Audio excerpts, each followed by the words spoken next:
અને હેલ્ધી રહેવા માટે આજે હું તમને એક ફ્રૂટ સેલડ શીખવાડવાની છું. ખૂબ જ ઇઝી, ખૂબ જ ટેસ્ટી અને એક અલગ જ ટાઈપના ડ્રેસિંગથી બનશે. એના માટે મેં અહીંયા એક એપલ લઈ લીધું છે, 2 મોસંબી છે, એક ગ્રીન એપલ છે અને 3 પ્લમ છે. અને ઘણા રાસબરી પણ કહે છે અને આલુ બદામ પણ કહે છે. આમાં તમે કોઈ પણ ફ્રૂટ્સ લઈ શકો છો. આ બધા ફ્રૂટ્સને મેં વોશ કરી લીધા છે અને ત્યારબાદ એના આ રીતે ટુકડા કરી લીધા છે. આને આપણે એક બોલમાં નાખી દઈશું આ રીતે.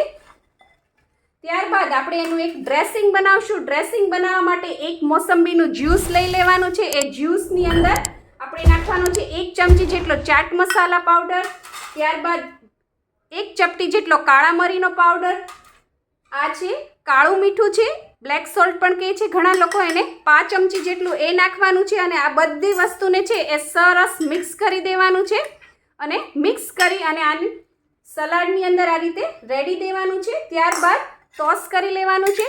તો તૈયાર છે તમારું quick and easy and tasty fruit salad. આવી જ આઈડિયા, ટિપ્સ અને રેસિપી માટે સબસ્ક્રાઇબ કરો પૂનમ્સ ફ્લેવર કિચનને.